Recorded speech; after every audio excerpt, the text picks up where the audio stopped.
Hey folks, it's Jim. We're going to continue on with our series. And tonight obviously it's Silk Road. Go back on my channel and watch video 4, episode 4 if you can. And it shows how I've split the world off the way I did. And this is going to show you why I did that. Watch the video directly preceding this by another channel. I posted it because it's about a 3-minute video, but it gives you the layout of the Silk Road. Done pretty well. Okay. Silk Road, if you know anything about economic history and trade, you've probably read or studied about the Silk Road somewhere. China is redoing the Silk Road, and China is very good at building rail systems, and this one's going to be built out via rail. Okay, and it's also going to be built out via oil pipelines, and I believe Russia is going to have a lot of those contracts. Now, the U.S., Euro, and Britain are all involved in these areas because, and politically disrupting everything because they want their piece of the pie. Okay, it's probably going to be a few $100 billion in industrial stimulus for these nations. Okay, and the U.S., Europe, and Britain all want their piece of the pie, I would imagine. So that's why there's a lot of turmoil going on in this area right now. Okay, and that's just something to think about. Notice what they all have in common. And as the Silk Road comes online, why would there might be a vested interest over here? Okay, Egypt obviously is excluded from that. They're very tight with China, so is Pakistan. So, and they're definitely in line with China, and that's why you don't see anything being done about them, because there's no way the U.S. would try and interfere with them. Okay, so let's move on. What that's going to do is it's going to cause margins of trade for that $5 billion I showed you on episode 4, as to include the Middle East and Africa, okay? 5 billion people on the Silk Road, basically, with regards to the rail and shipping trade routes, okay? And again, go watch the video that precedes this one on my channel that is not mine. I didn't do it. Somebody else did. It's about 3 minutes. It will show you the map of the Silk Road. Okay, that leads us to Crimea. Why is Crimea so important, and why is it dead center in my map here? Because Crimea is a very important strategic point on the Silk Road. It is both shipping and rail, a very important destination. Okay, the Ukraine does not want to let go of Crimea. Crimean people know if they can get away from the debt-based Ukraine, they will be extremely wealthy as the Silk Road builds out, because of their strategic importance along it. Okay, now the Ukraine keeps getting debt restructured by the IMF, and that's why the IMF is involved, because they want to hold control over the Ukraine so that they can control Crimea or get a piece of the pie again. So if you'll notice, all of the involvement from these three directly relates to a piece of the pie of the Silk Road. Okay, so please know and understand that. Now, whether or not they're going to be able to hold that, I don't know. And neither does anyone at this point. I know that they're desperately trying, but I think in the end, the U.S., Europe, and Britain will all look like really bad people in the end if we don't let go and relinquish our control on world trade. That's less than 1 billion people trying to control what the rest of the world does and skimming profits, and the world is beginning to deeply resent it. And they probably should, because it's not the American people or the European people or the British people making the profits or getting any. All we're getting is the debt thrust upon us as the people, while a very few skim off the world's trade. Okay? And we need to all become aware of that, because the world is getting sick of it in many, many nations. Russia has been quoted as calling the U.S. a parasite. There's about 50 nations in the world that absolutely agree with that, and probably the rest say it under their breath. Okay? And why wouldn't you? If you knew that you had to transfer your money, $2, and lose money when you did it, lose value, and then those dollars were used to purchase goods and services for your nation, and the world's banksters skimmed during that transaction. Okay? And that's what it's really about.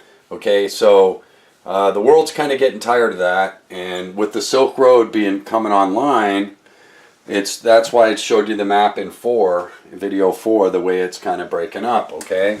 And China, India, and Russia are the major players, definitely with this, who have the capital to do the build-out. And China now has SDR drawing rights on the renminbi, right? So I think, too, the next thing that's going to happen is that this group may wish to trade in the renminbi, and that will diminish the world trade power of the dollar. And when that happens, we here in the U.S. need to be deeply concerned, because we can no longer print money like madmen. It will have severe hyperinflation consequences if we continue the current economic model we're living in. The world is frightful of the debt structure of the U.S. and they want away from it. Okay, so the Silk Road coming online is not an accident. The whole world is pushing for this. It's where 5 billion people are, and they don't want to be attached to this debt bubble over here anymore. They want to get away from it. Now, China has some debt problems too, obviously. But China also has a couple $100 billion in stimulus going with the Silk Road build-out. They also have a few 100 million consumers they can bring online and up their GDP through internal service growth economy as they mature. So does India. And so does Africa as they mature and become developed, right? Underdeveloped to developed. I went over that last video in 4. Okay, so all of the growth of the world for the next 20 years will be on the Silk Road. That's where the youngest working populations are, and it's where the excess populations are that can be brought into modernity and thereby become consumers. And that means 2 billion new consumers will come out of China, India, and Africa. Okay, so just know that. And you know, over here in the U.S., Europe, and in Britain, we are all tapped out, and we are not much of consumption. We are not much of a consumer anymore, because 9 out of 10 of us in the U.S. I'll speak for the U.S. only. Okay, you Europeans and British, speak for yourselves. Do a video. 9 out of 10 U.S. citizens are in debt up to their ass again, worse than in 08 this time. Again, it's happened again. Yes, it has happened again. The same thing over and over, expecting different results, is insanity. Once again, the cost of living has surpassed the average income in the U.S. again. So yes, we are headed for another bubble pop. There's just no way around it. And as the Silk Road comes online, I am afraid that this bubble may be really bad. Okay, the banksters are going to struggle like hell to try and keep control and get a piece of their pie. But the world eventually is going to demand equal voting rights at the table with regards to international policy. And when that happens, there is going to be a massive shift. The 5 billion that are on the Silk Road are going to say, enough of your bullying, enough of you, less than 1 billion people, demanding that we live like you want us to. We want to do what we want. And that's what's going down, folks. That's why I showed you the map that I did. You need to start listening to other news other than the propagandized main news stations, and start seeing how the world views the United States, Europe, and Britain, okay? And listen to some Brazilian stuff, okay? Brazil is not too happy either, you know? So pay attention. And everybody who gets involved with the banking system that the old world banksters thrust on them winds up in debt and enslaved, just like Ukraine with Crimea. Crimea leaves Ukraine, they become wealthy as soon as the Silk Road starts churning and burning.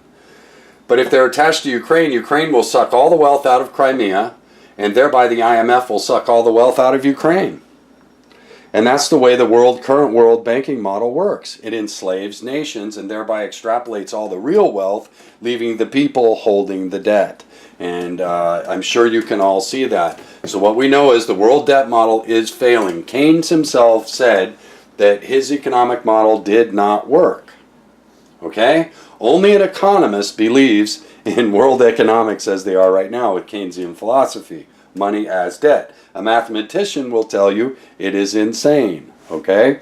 So if you don't understand that, you need to start studying and understand it. Because a lot of other people in the world do understand it. For instance, Gaddafi wanted to trade oil for gold. He did not want worthless dollars.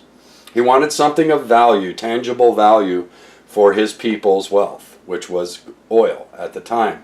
Something else interesting about Libya: 0 interest on loans, free education, free healthcare, the higher standard of living on their continent. Also, when a couple got married in Libya under Gaddafi's regime, they got $50,000 gift. People, in 2 years, the Libyan people will be deeply resentful at what's happened to them economically as they become enslaved by the world's debt model of the world banksters, the world banking system. Okay, and I'll pretty much, I would almost put money on that Libya will begin speaking out as what's happened to them. Now, I'm not saying Gaddafi was a great person or anything like that. I don't know him. I never knew him, obviously. I've just read a lot about it, and I found that their banking system was constitutionally correct, according to the forefathers of the United States, for what America originally wanted. That's what I found interesting about Gaddafi's banking system. So, and today our banking system in no way represents constitutional banking that the United States originally had. It is completely corrupted and been overthrown by the world banksters that extrapolate all the real wealth and leave the people the debt. Very few people get rich once enslaved by the current world banking model. So the point is don't resent these people for doing what is smart for them. Okay, it's just right. Why should 1 billion people make the decisions for 5 billion people? Don't you think that's unfair? If it were an electoral college, they would be making decisions for us with regards to international policy, wouldn't they? If it were a fair voting structure with regards to world policy, now wouldn't it? So, don't be resentful at this, but do be aware, because you can profit from it if you know what to do as this whole thing pans out and shapes up. And believe me, the money's flowing into these areas right now. People know what's happening. The wealthy know what's happening. And the mega wealthy are trying to hold on to their footholds wherever they can. Okay? So know that and understand it. Again, the world is dividing. It will be the Silk Road, 5 billion people. That leaves that 1 billion that I had in the center, right? And the 1.5 billion, right, that are on the SDR baskets, excluding China, right? So, and I believe that 1.5 billion is going to wind up being about 1 billion, because anybody involved with the Silk Road is going to profit. It's where all the world's growth will be for the next 20 years. Because the Middle Eastern populations are actually younger, many of them. And India and China have over 1 billion consumers they can bring online whenever they want just by modernizing them. Okay? And Africa has many, many more. Okay? So you got to see and understand this with regards to the way the world is shaping up. Okay? And again, don't resent them. They're just trying to create smart business and increase margins on their trades. And they're trying to get out from under a system that doesn't work. And most of all, they fear what the U.S. has done with regards to its dollar, the massive printing of money and the massive debt bubble the U.S. is entering into. Okay? And so is Europe, obviously. And I don't know how Britain is faring, but I don't think much better. Hence the desire to vote and get away from the EU, right? So anyway, there you go. That's what it is. And that should explain video 4 better for you of why I shaped the world I did, okay? The way I did. Oh, one last thing. The world has been meeting and excluding the U.S. or Secretary of Treasury Geithner, okay? Along this Silk Road, they don't want him involved with it, okay? They let him over when they do the G20 summits and all that stuff. The G20 is involved. But when they do their own planning and stuff like that, they don't want Geithner involved, okay? And there's a lot of countries now that resent the U.S., folks. They're blaming the U.S. for the current world structure. So Americans, please be ready. As our SDRs begin to decline, or our SDR, as they start trading outside the dollar, which is what they should do, because we're not here. Okay? We're not here. We're in North America. So why should we control what goes on in the Middle East, Africa, and Asia, Eurasia, right? So the point I'm trying to make is, as our SDR rights begin to drop, and they're picked up other places, the SDRs for China have to come from somewhere. Last time they came from Europe. This time they will come from the U.S. dollar, I would imagine, is going to have to give up something. When that happens, there will be massive consequences for printing money as we do now, and it will be in the form of hyperinflation and devaluation of the dollar. And this will not be good, people. Now, obviously, the mega wealthy will fight to hold on to their control of these specific areas. But for the most part, in the end, these people are just doing what's right. Jim out.